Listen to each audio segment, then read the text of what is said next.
today. Carl, over to you. Hello, everybody. Sorry, we're just running about 10 minutes late. But yeah, I'm Cal, born in Africa, raised in New Zealand. I thought before getting into what I have to say and before starting the discussion, I would just give a brief description on this event and introduce our speakers once again. This is an event to create further awareness about the cause Black Lives Matter and to create more of an educated understanding within society about it. In addition to this, we also hope this creates an educated foundation for you to join us on the nationwide march tomorrow at 1 p.m. The speakers we have here today are incredible, and I would like to thank them all for being willing to come and share what they have to say with us. Guled will be facilitating this discussion, and our speakers will introduce themselves. So Guled will be telling them to introduce themselves. Before handing it over to Guled, I would just like to outline the motivation to put the Zoom together. Above, I have stated the purpose for this event, but the motivation is that the fact that although many people were posting about the Black Lives Matter movement on their social media, I didn't really see it being put into action in real life with many people. Most of the time, I thought the reason for this would be the intention, such as maybe it was just a trend on social media or just a hashtag, or it could just be the lack of education that is possessed. Having the Zoom would not only create a platform for some people to listen to Black voices, but it would also give many a chance to actually educate themselves on the Black Lives Matter movement. Now, without going any further, I'll just hand it on to Guled again to introduce himself and begin the discussion. Thank you, Carl. I really appreciate that. And thank you so much for bringing us all together. I think I just wanna to put to her credit, one thing that Carl forgot to mention is that she is a high school student. It's her and her friends that have come together to be able to mobilize people. And it's really inspiring to see our young generation coming up right now, taking and showing so much leadership. Not just here in Wellington, but also in Tamaki Makaurau. That has really been energizing and beautiful to see. So, Carl, really want to say thank you. Big ups for getting us all together to do this. So, as Carl mentioned, I will be moderating and facilitating this discussion. Welcome to everybody that's joining us. It's nice to see those numbers that are increasing, and I think it's a timely opportunity for us to have this conversation. So, I am joined by some incredible, amazing, smart, knowledgeable women on this panel. So we've got Julia Faipoti, Camille Naked, and also Maya Henderson. Thank you all for joining us. I'm gonna let each of them kind of speak to and introduce themselves and their work in brief, and I'll pose some questions to each and one of you. But firstly, I want to come to you, Maya. I think it's really important, and when we talk about Black Lives Matter, and this is being an African American movement that's really now global, it's really important to center that perspective of African Americans and the plight of African American people at the hands of a racist and unjust police system, but also institution, mass incarceration, and so forth. As someone who's been in Aotearoa very recently, just talk to me in terms of how you've been taking it all in, how you processing it, and how you feeling about it all. Well, the processing part is still happening. But I'll say, so my name is Maya Henderson. I am originally from Los Angeles, California, born and raised. And it's a lot, it has been a challenge to be here physically while so much is happening back home. Thank you. And it is, I am encouraged that this movement and this moment is happening, but this is by no means new. We have a deep-seated history of this police brutality, the prison industrial complex, the mistreatment, and really what is the racialized capitalism in the United States. And that's what's spurring so much of what we're seeing today. And I think what's really important to keep in context, or to be very mindful of, is why we're having these conversations, is that this is some people's everyday experience. The fear you walk around with, we talk about code switching, and I think everybody, every marginalized group goes through that in some way or another. But code switching for your life, right, is real. And so being able to understand that these are weights that we carry around daily as we walk through life, as we walk through our careers, that are starting to become heavier and heavier. And that's why we're seeing this moment, right? We were all stuck in COVID, and COVID did a really good job of showcasing disparities that exist in the United States. Why is it that African Americans were disproportionately affected by this? Why is it that, basically when protests started happening around COVID-19, were white Americans who were just so desperately inconvenienced by the idea of having to stay home or showing up in the street, were protesting, aggressively attacking the police. But the police response we see with them is not the same we're seeing with people of color. So these are the issues we're talking about. Racism is so deeply seated in America and in American policing that people are having a hard time reconciling what's going on. But this is real. This is every day. This is decades of generations of injustice that people are looking to address. And it's been really, just honestly, I couldn't even bring myself to even watch that video that was being shared around of George Floyd. I think, when you witness so much trauma that's coming out of everything that's happening on that side, I think, there's been so many of them, but just that one really was just hard to swallow or just even watch and comprehend. Dr. Camille. I want to add, sorry, Guled. Yes, I just want please to add that. Please do.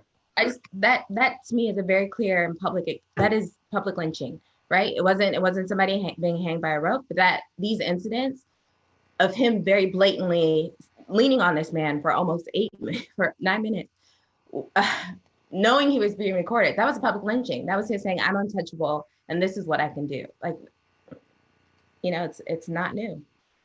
No, yes, no, it's true. It was public lynching. I think it was really interesting to see the conversations that sparked and the parallels that draw between the Ahmed case and that. I mean, two kind of different in a way, but also so many similarities in that regard.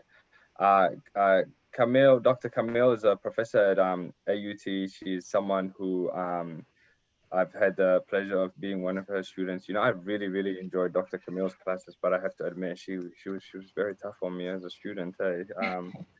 But Camille is someone that I think is really very knowledgeable when it comes to just race and ethnicity, and just she's done a great deal of research in that space. Someone who I've learned incredibly a lot from.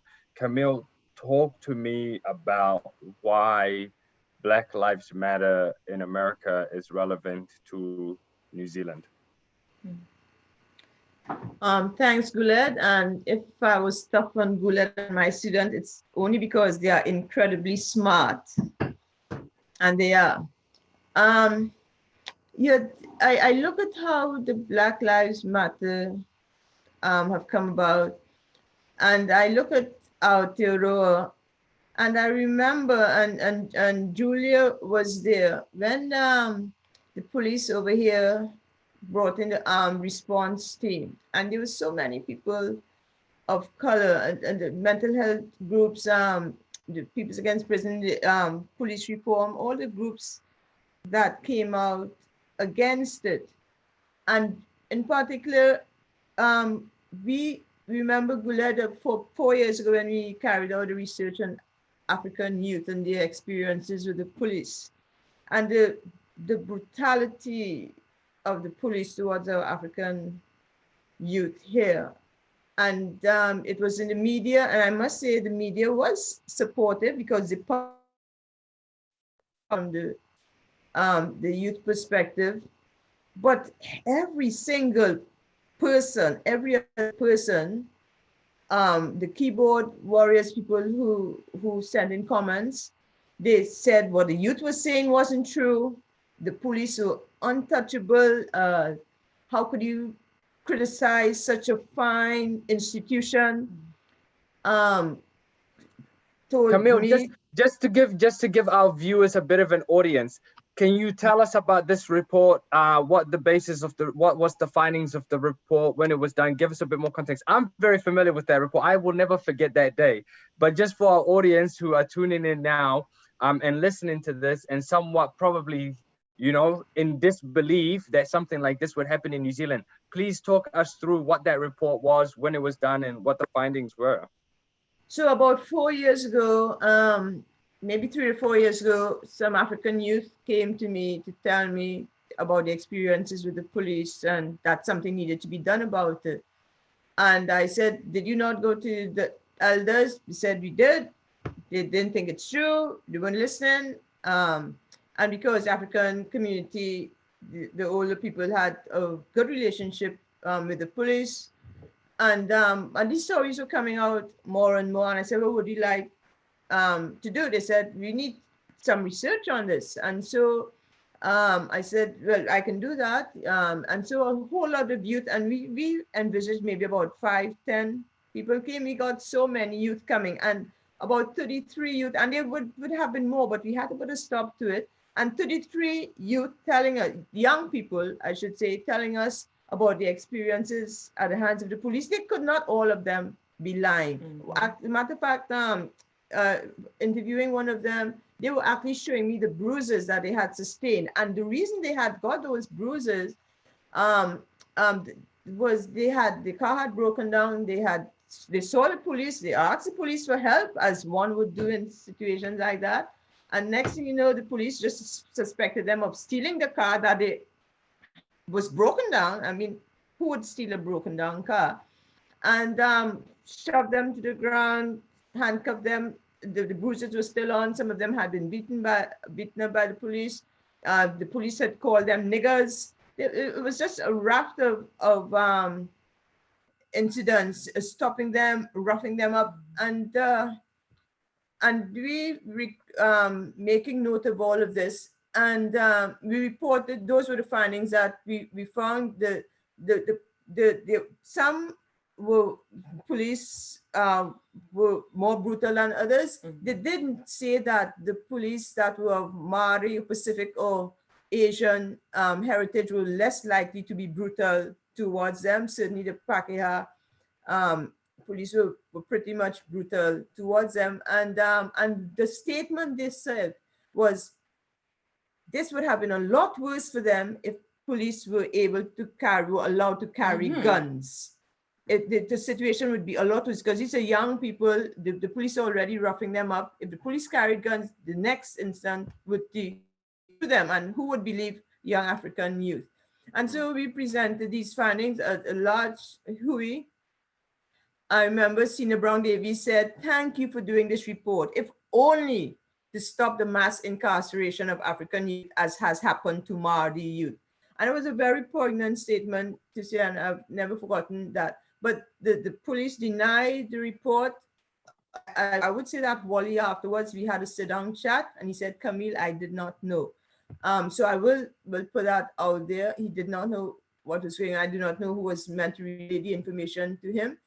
And so, but the people that came out and were saying all of this thing wasn't happening, and so many youth came to that hui, so many youth, over 200 youth came. You never see 200 young mm-hmm. African gathering for anything. And they were all there voicing their opinion, and this could have gone on for hours and hours. And so when those response teams came about, we knew we had to get behind the stopping of this, because we knew that we would be the first one started. And Julia and Linda and all of these people that were in that space, you Guled, all of that in that space, to know that this needed to be stopped. And so there was that rally call out there. And there was so few people out there, so few Pakeha people out there, because to them, it couldn't happen here. It's not going to happen here. So if Maori Pacific ethnic people did something, maybe it's their fault, because why would it happen here? This is not a racist country. No, we killed almost all Maori, and we have institutional racism, but no, we're not a racist country. This is our Aotearoa after all. And so it was a very disappointing turnout at that rally, because they did not see. But then if you not, why would you think it would be happening to anybody else if that's not your experience? And when the murder of George Floyd happened, and then rally came, and I saw all those people out there, and I'm glad they were protesting for people, because we're all connected in this world, and it's good to know that we're showing support. But where was that support against the armed response team? Where was that for the people living in your own country, the people whose land you stand on, the people who, under the conditions of which you are here, that allow you to be here? Why aren't you there in support of those people? Why is it okay for you to have that cognitive dissonance, to be discordant away from here, to think that I will protest over there, but all's good in Aotearoa? Really? And so the rally in Manukau was disappointing. And then to see that so many people come out and to realize, and that you guys know, you've got to realize, because that knee on the neck of George Floyd is their knee. That is the racism. Racism is the knee on the neck of Maori, of Pacific, of our ethnic communities. That knee on that neck is the racism we find in schools, is the racism that we find in our health system, our justice system.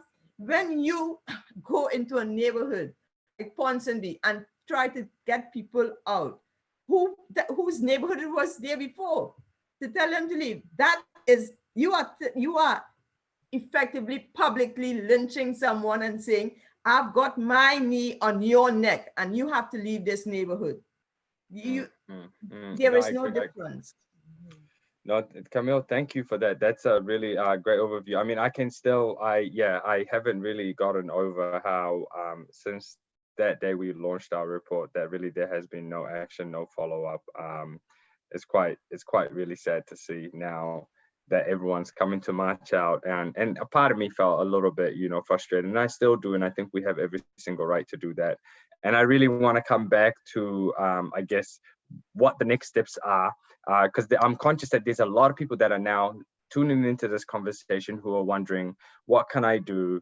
How can I, I guess, where to from here? Okay, and maybe realize and weren't even aware about the fact that our report existed at that time and so forth. And perhaps there might be now a greater social consciousness and awareness about these things. But Julia, I really want to come to you in terms of just touching base of what Camille had just mentioned, that, systematic racism in the USA is connected to that of Aotearoa. And, even amongst your community, you probably get a lot of, but yeah, we need to focus on our own backyard, or it's not that bad, or how, from a tangata whenua perspective, tell me how are you processing this, and what is your views on it? Wai, o tēnā koe o e ho me ngā wahine tō me koutou hoki.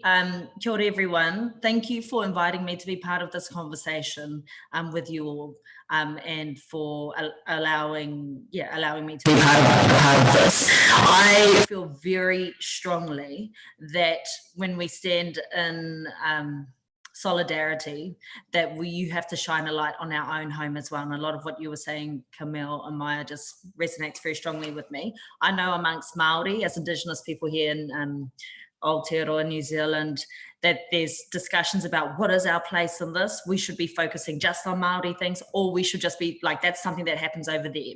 And then we've also seen, as you touched on, Camille, like the awakening of wider or whiter New Zealand to the issues because of what's happening overseas, and not applying it to our own sense of consciousness in Aotearoa, which is frustrating, and it has forced the conversation to be like, guys, this is happening here. And I'll just step back a little bit from that. So it's happening in the sense that our policing is not on the same scale and violence as what is happening over in the States. And that's something that I think we, as a country, let ourselves off the hook. We look over there and be like, oh, but at least it's not like this. But the same oppressive ingredients in policing, we have the same ingredients in New Zealand as in the American policing, and it's rooted in our histories of our colonial history. In the States, are 400 years deep in a history of colonization and slavery, and in New Zealand, we are 200 years deep in our colonial history. And in our policing ingredients and how we police are both rooted in that colonial by design, which is rooted in white supremacy. So you have policing that is built off that basis. And when we look at our stats in Aotearoa, you can go, okay, well, police are 6 times more likely to pull a gun on Māori, 9 times more likely to pull a taser on Māori, 10 times more likely to release a dog on Māori, 11 times more likely to pepper spray Māori. And then that is what institutional structural racism looks like in our own country. And Camille, you know, so in New Zealand, because I'm conscious we have some whānau or people here who aren't from New Zealand, so maybe not as conscious of the armed response team. So in New Zealand, we don't have regularly armed police. They have access to guns, or the police have access to guns in their car, but it's not on their hip and it's not part of our policing yet. And in October last year, the police announced, we're going to have what I call just like walking Power Rangers with military guns, full-time and predominantly brown communities. That was in response, and this is the slap in the face, when we had that white supremacist terrorist attack down in Christchurch, where 51 Muslims were murdered by a white supremacist. That the police commissioner at the time said, in October, that's why we need to get have these full-time guns in these areas, because in response to that. And so a bunch of us definitely kicked up, but it was, as you said, Camille, it's like those of us Māori and of colour in this country who knew who was going to be the victims of this, who kicked up about it in October. I remember saying this is a step towards the Americanization of our police force. And when we know the stats of all the tools that they already use it so disproportionately on Māori, then they're designing into their policies and their operations the right to kill us, because they knew that. They knew that they use their tasers, they discharge their guns already. So why are they putting more lethal weapons in regular access? And I was also like, go like monitor white supremacy. Why are you coming into our hood with your like RoboCop cars and your guns and knowing how you're going to use it? So we'll haw about that, but you're right. There was a protest and rallies, and there's like 60 of us, all pretty much brown people showing up, brown and black people showing up, being like, hey, annoyed, but this is also the sign that just generally our lives aren't really that important to those who hold power and control, because we're the ones who have to show up and justify why this shouldn't happen to us. And this is where it sits with me, with the power and the legacy of George Floyd and the thousands of Black lives that have been stolen by white supremacist policing, is the impact that it has had in Aotearoa. And I truly feel this in my bones.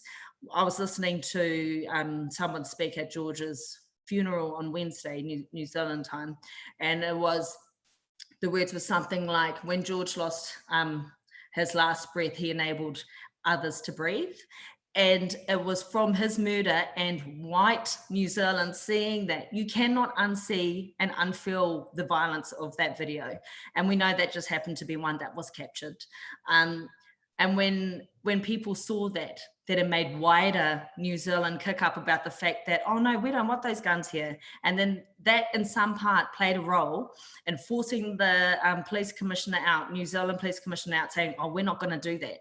Engari, the power of making those decisions can happen in the future. But I was almost like had a cry when I knew that was going to happen, because I knew it had saved lives. And so George's murder and the Black Lives Matter movement are lives that were taken. So the decisions that have saved Māori lives here came off the back of the murder of many Black lives, and I'm conscious of that. And it's yuck, but I'm grateful that that's happened, that's forced this to happen here. And we shouldn't have to do this. And we know that this is one decision. And when is the next decision going to happen? I think that's the burden you're talking about, Maya.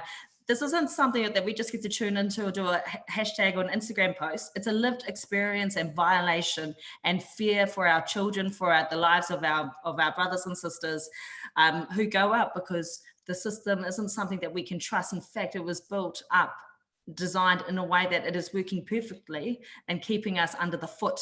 You talk about that, what is the knee on the neck? So it will not be that type of violence that we've seen here, but that the knee is the system and the power behind it. So, right. Kia ora. Thank you, Julia. That was really eloquently put, and a really good reminder for all of us as to why Black Lives Matter is relevant for Aotearoa as well. For those of us that are tuning into this conversation, we have the incredible Julia Whaiputi, Camille Naked, and Maya Henderson. And we're having a conversation about Black Lives Matter and why it's important here today, and how you can get involved and support the movement too that is now global. I think the most difficult thing in New Zealand when it comes to race and racism is just talking about it. And it's great now that we're having all these conversations, and so forth. And these rallies happening tomorrow. In fact, Hamilton's about to kick it off for us in the next half an hour or so. So if you're in Hamilton, make sure right after the Zoom call you pop down there and support the kaupapa. Camille, what do we need to do further than just I guess showing up? Like, showing up to rallies is one thing, but it can be a performative stunt if it ain't backed up with some action and meaningful change. What do you suggest from here onwards? Guled, one of the reason this is happening is that New Zealand has an embedded white nationalist, white supremacist thinking. Otherwise, these things would not happen. And I think one way to really get us realizing and acknowledging where we are is to speak the language of the people whose land this is. We need to call all our institutions, primary schools, secondary schools, everywhere, that we need to be speaking Te Reo Māori. Because when you learn someone's language, you learn of the culture, you understand the experiences, you share what they have. And to be taught by people who have all of that to tell us, not somebody who is going to be reticent about doing this, somebody who knows and who gets that. We should be having these conversations in Te Reo Māori first and foremost. So get us speaking that language, get us understanding what it is about. Call on your institutions to do that, and that might actually make some people put away their damn MAGA hats in the first instance, and call on your schools to teach you about diversity and power and discrimination, the difference between racism, between systemic racism. And can you quickly unpack that for us? Actually, Camille, can you unpack that for us? Just in a short sort of, I know you do multiple lecture series and over the entire semester at university, but for our audience, Camille, can you just succinctly just tell us the difference between these different definitions? Okay, just quickly, prejudice is when you prejudge someone. You just think that this person behaves in a certain way or acts in a certain way, and you prejudge them based on that. But that's just your thinking about that person, okay? And those beliefs and ideas you have on them is stupid and it's harmful. And you talk about positive prejudices. No, don't stereotype people, because people aren't homogenous. Okay, so they're different and they're individuals. And even though you may say, oh, everybody, Caribbean people are good drivers or something, we're not all. So don't homogenize us. But we have those prejudices. Okay, they're not good, but those are prejudices, just our beliefs. Then we discriminate, and that's different. And we can discriminate, and it is a discrimination that leads into action, because when you the prejudices are the beliefs, the discrimination are the actions that actually removes access from people and limits the opportunities and their chances. And there are different forms of discrimination. Racism is one. Sexual discriminate people, you can discriminate against someone's sexual identity, etc. But in this context, we're talking about discrimination in terms of race and racism. And then within racism, we have institutional racism, and what Julia referred to, it's institutionalized in institutions such as housing, education, the justice system. Now, systemic racism is the racism in the systems and policies within those institutions, where you're going to give loans to certain people, the systems that will only value certain credentials and criteria that wouldn't value others, and that is a systemic racism. So, and in all forms, in all of those, the people that are disadvantaged by all of it are people of color, or Māori, indigenous, and people of color. Why? Because those in charge of the institution and in the whole core of all this institution is a white supremacist, white nationalist policy that favors a certain group.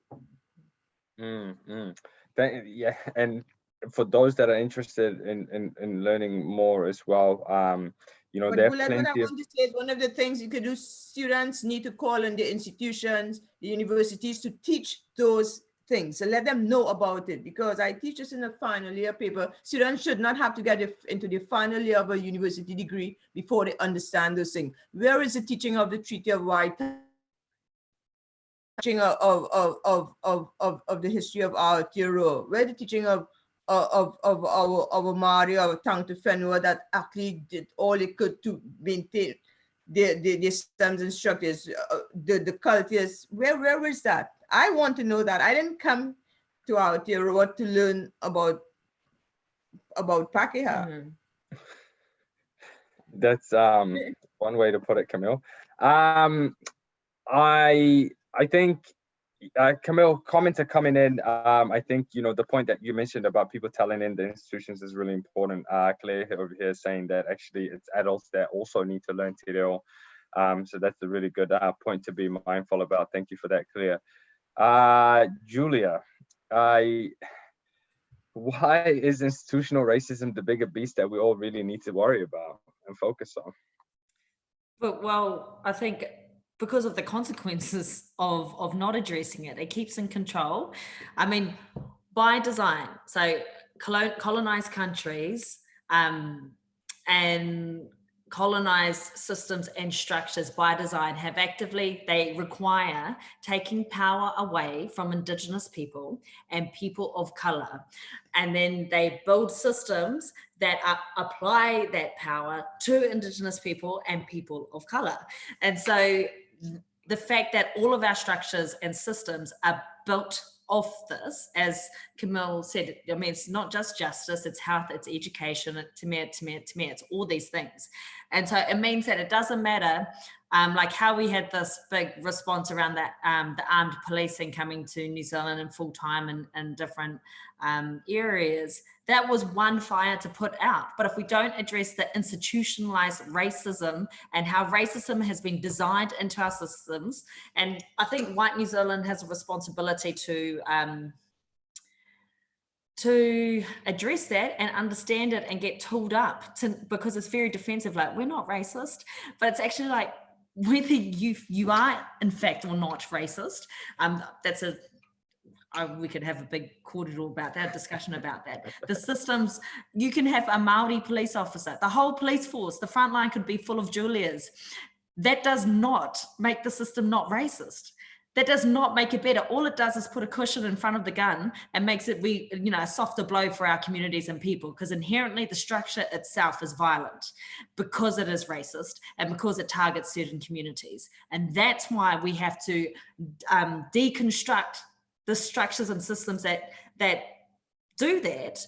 But also I'm like hoha around, like all the nodding heads of like White New Zealand government being like, oh yes, we want to give power to Maoris. We're very supportive. They need to have a voice. We need to consult them, but they consult us like we're chocolate chips to be added to a cookie they already baked. They don't ask us. They don't even let us like look at the menu. They don't even let us come into the restaurant. So it's like they say, oh yeah, we've consulted them. So we don't actually, it's about power and control. And at the moment, power stays in racist hands by design. I think there is solutions and I am hopeful, but it actually requires, and this is the struggle, as all of us on here would know, is that those who have power find it so difficult to hand it over, because at the heart of it is it's rooted in white supremacy. It is the belief that we cannot be trusted to make decisions for ourselves, no matter what they say. They hold on to the power. And in New Zealand, we have the Treaty of Waitangi, as he spoke about, that acknowledges, Māori as a people. In some respect, we're the last colonized country, and we were noted as the least savage of all the countries colonized as Indigenous people. But so we have these, like this Treaty of Waitangi, which is a founding document of our constitution, which acknowledges Māori as, as people in partnership with white government, Crown, essentially. And everyone thinks that that's really great. We have that, but in practice, we have nothing.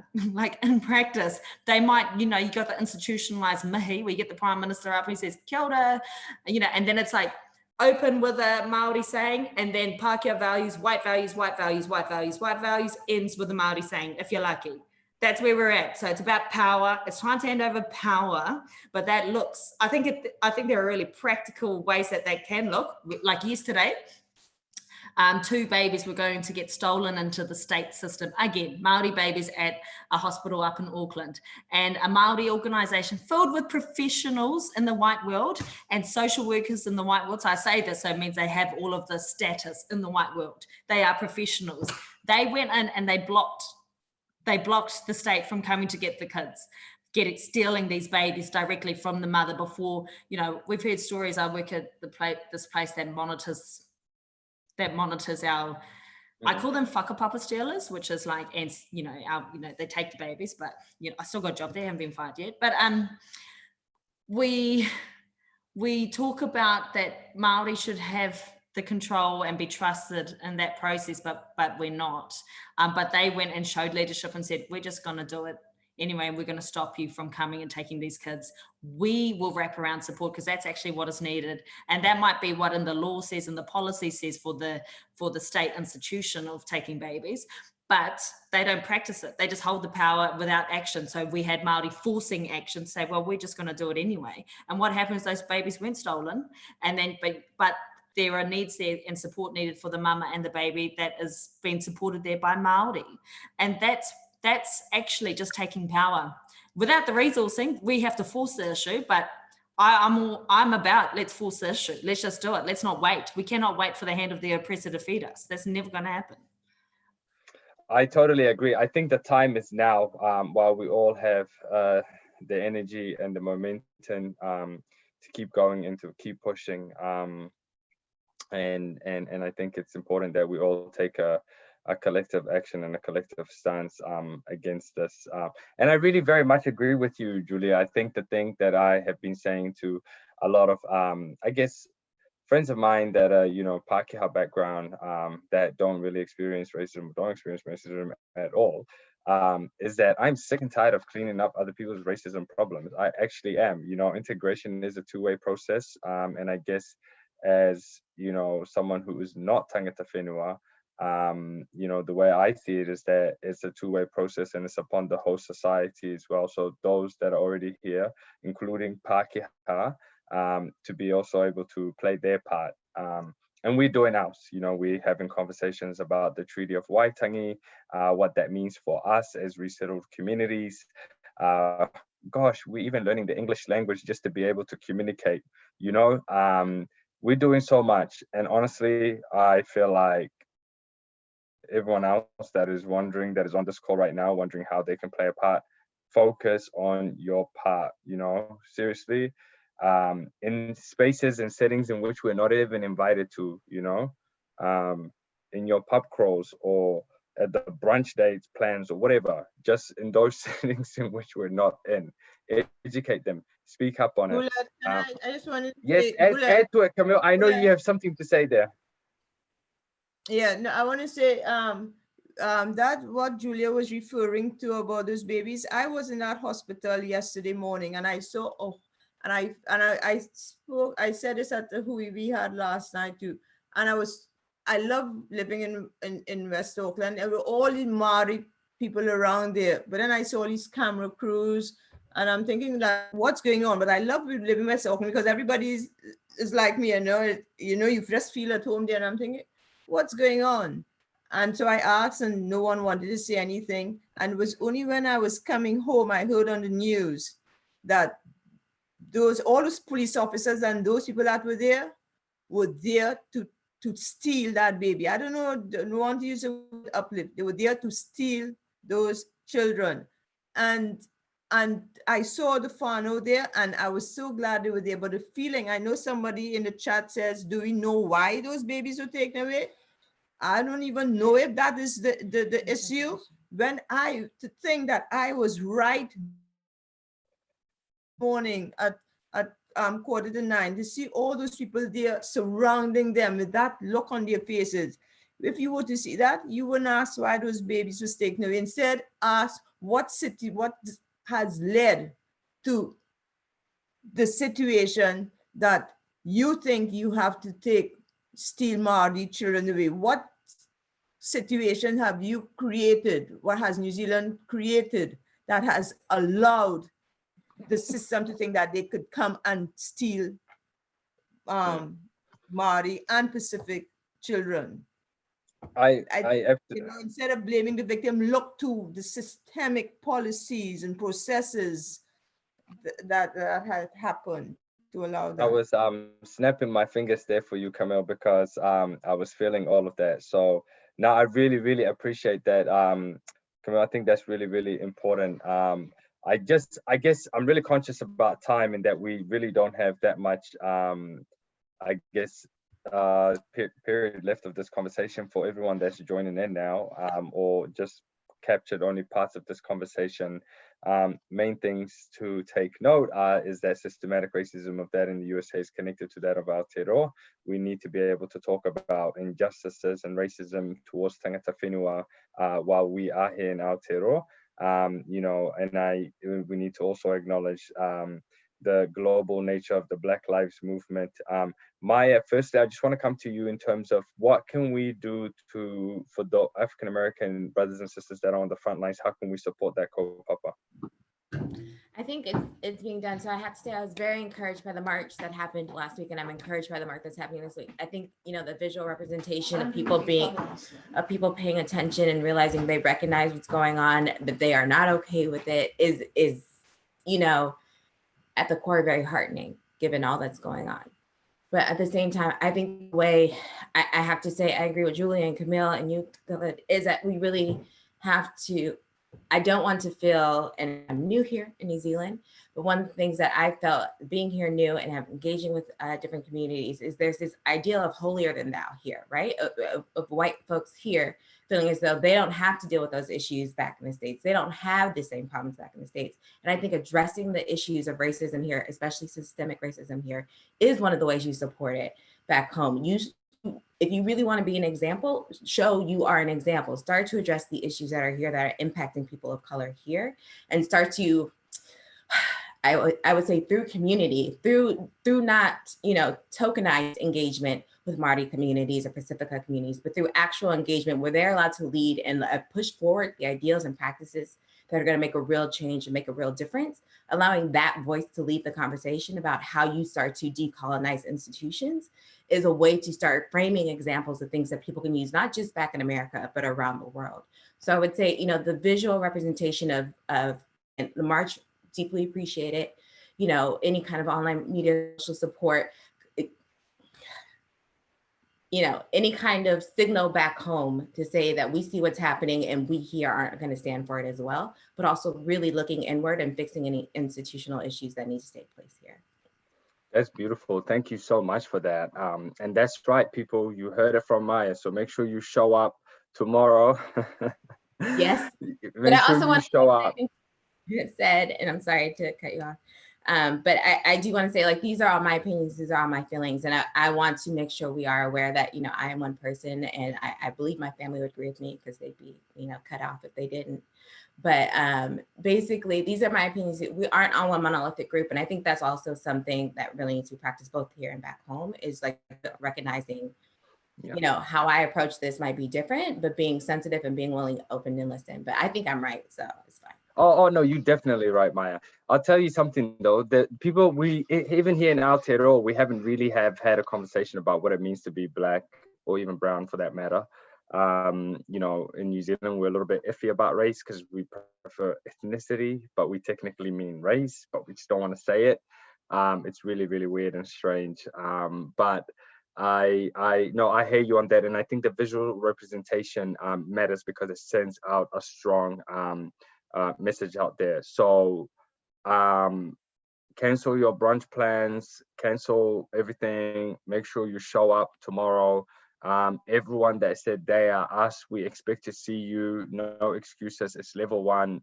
I dare anybody to try and come at us the next day and call for our prosecution for organizing a rally the time is now. The time is now. Everyone that marched for School for Strikes, climate action, you have to understand that systematic racism and environmentalism is all interconnected, and we must be able to unite all of these movements and come together. Julia, marching is one thing. Coming out and sending a strong message is another thing, and that's also equally important. We need to be able to do both. But for people that are coming out, what's the message you want to give them? How can they be involved? Because there's people like me and you and so many others that have been involved in this mahi and this kaupapa for years, that have been trying to highlight, draw attention to things like even like police being armed, you know, and really hasn't had much traction. How can everyday, I guess, New Zealanders who aren't impacted by this, who don't have the lived experiences of marginalized communities and tangata whenua, what can they do from after the march going forward? Ka pai.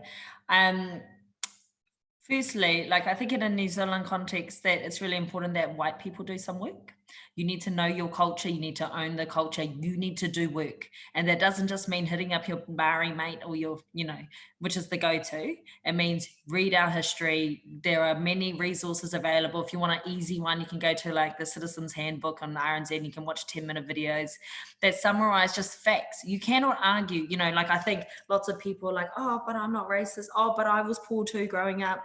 Oh, you know, all of those things. Do your homework and take, you know, some weight and your tears off our shoulders. I really call for that to happen. Do your mahi.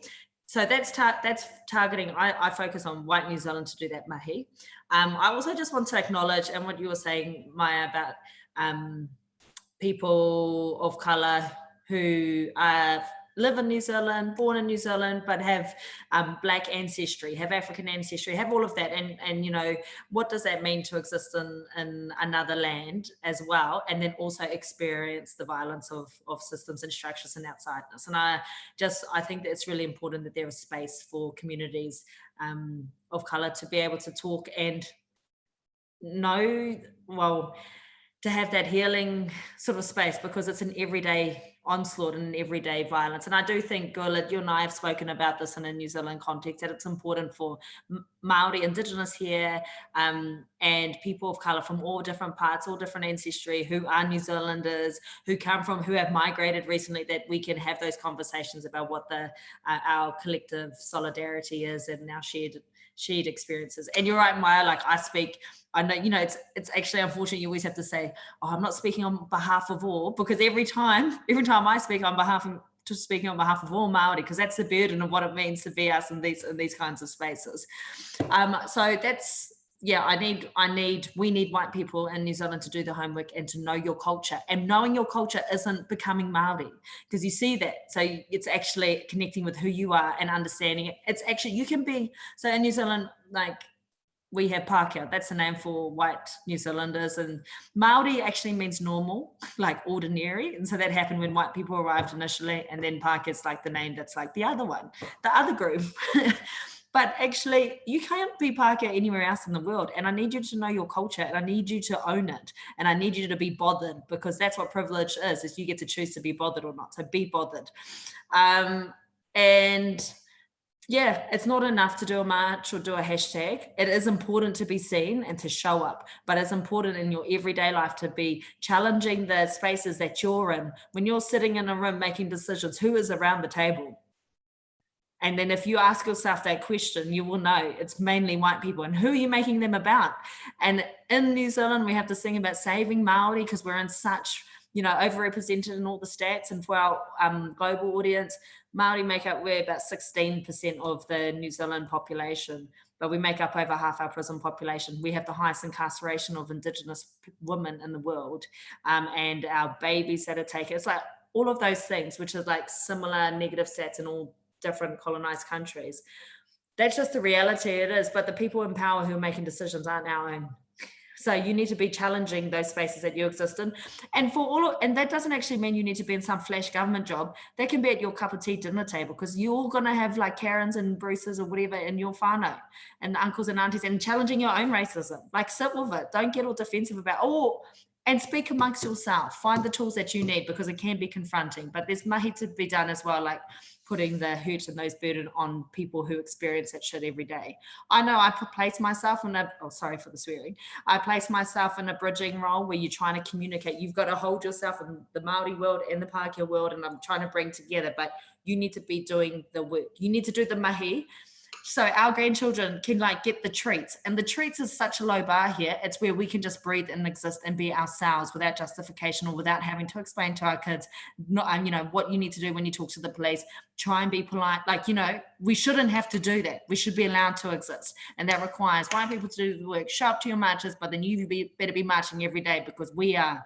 And the marching isn't the visible stuff where you need everyone walking around. You need to be doing that in your family life. You need to be doing that in your working life.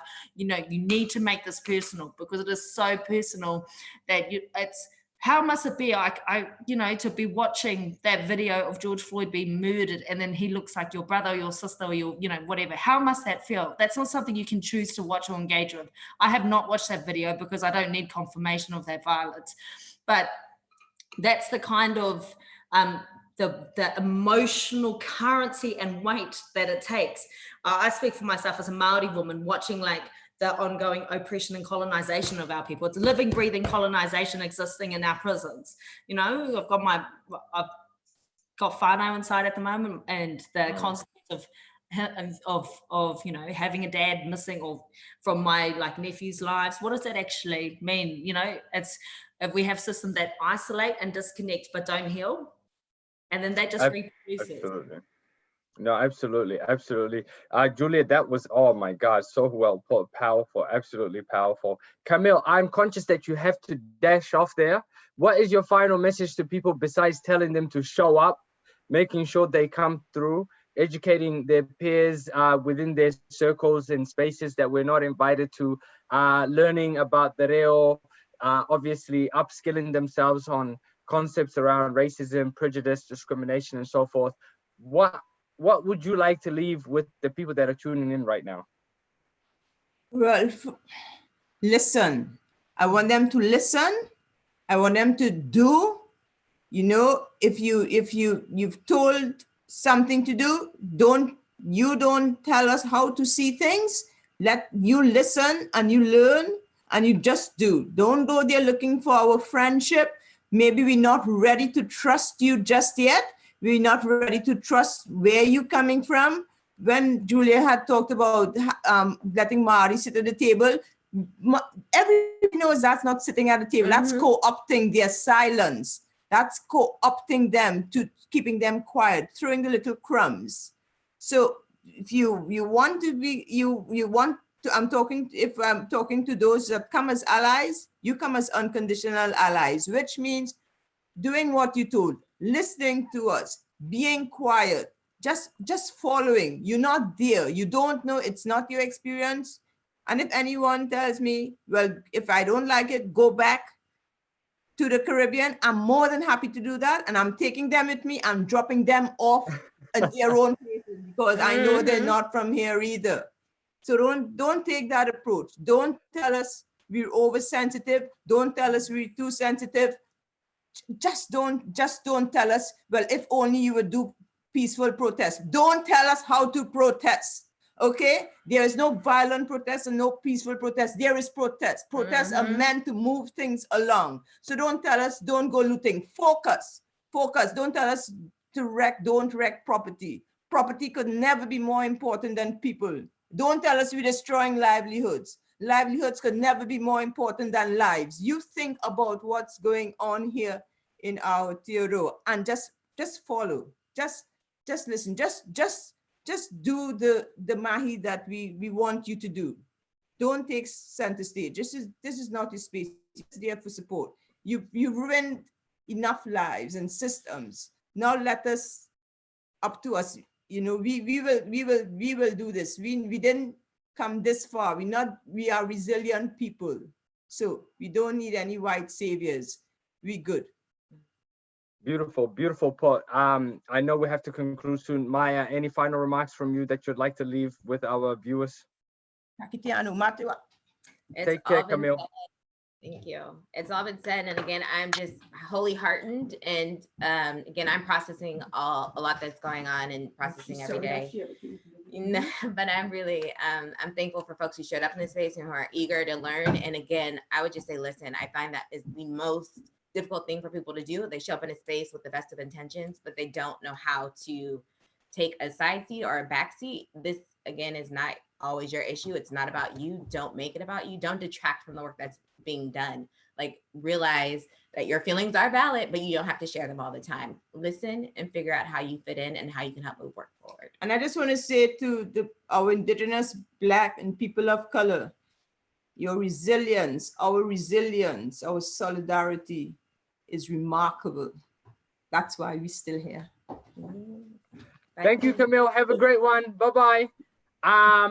Julia, can I come to you to close us off before we pass on to Cal to give her final concluding comments in full, and then we'll give a bit of information about the rallies tomorrow and what's happening. Oh, just thank you for having me along. Just total everything that's been said. Don't just be allies, whānau, be accomplices. Don't need cheerleaders, need actors. Yeah, that's all. Are we closing the substantive kōrero? Like, or is it just passing on? Because I don't want to be the closing voice on this kōrero. No. I'll close. I'll pass. Thank you, Julie. I appreciate that. Yes, guys, I just personally, I want to thank you all, Camille, Maya, and Julia, for being a part of this conversation. I think it's a nuanced conversation, and you both bring really important contributions to this. I hope our viewers have gained some really valuable insights into the role that they can all play going forward. I hope that we see you all tomorrow, for those of you that are in Auckland, 1 p.m. meet up at Aotearoa Square. I think they're marching down to the American Embassy. For those of you that are here in Pōneke in Wellington, we're meeting 1 p.m. at Civic Square, marching down from Willis, down Lambton, into the Beehive, where we'll have a couple of speakers and so forth. So we encourage really creative, signs and everything. Work on it today. Make sure you spread the word. And that's only one part of the process, okay? It's not gonna end there, all right? So make sure you keep that energy coming all the time. This ain't just a one-time thing, but it's important to come out tomorrow, as you all heard from our incredible speakers. That's all I have to say in terms of the march and everything. My name is Guled. It's been a pleasure to be your facilitator for this discussion. And I hope that this can be the beginning of many more conversations. COVID-19 has really slowed down our ability to have those free and frank conversations around racism, discrimination, and how it manifests here in Aotearoa, but also globally. But I hope that's something that we can continue and grow together. Now, I know we are obviously over the time period, but I'll pass it over to Cal just to give her final remarks, and then we will conclude it from there. So from me and the speakers, thank you all. We appreciate it. Over to Thank Cal. you. Thank you, Guled. So before I just close it off, I just wanted to say a couple things. And first thing is, I just like to reiterate, it wasn't Black Lives Matter Spirit Week. So it's something that's going to continue. It's not like a week of posting and then like, cool, it's over. It's not really how it works. And I'm aware there are quite a few teens, younger people that maybe don't do things as extreme as what police are able to do or people with power are able to do. And so I just wanted to mention some like less extreme situations. And it's basically like, it starts from like sly looks in class whenever slavery or civil rights movement is mentioned. Like, those small things really do set it off. And like, just some comments about, it could just be like a simple comment about tans or anything like that, that it really is more, it really does hurt people more than you do think it does. Those small comments really do mean a lot if you put thought into them. I won't actually go that far, but like, yeah, we'll wrap it here. I'm sure that you have taken something away that's valuable from this discussion. And I know that you probably have a more educated idea of the importance of the Black Lives Matter movement and the perspective of some Black communities and some tangata whenua. Once again, I'd like to thank all our speakers for being willing to take part in the discussion and all of you for coming. We hope we will see you all tomorrow on the streets, as Guled said, starting from Aotea Square in Auckland and from Civic Square in Wellington at 1 p.m. See you all there.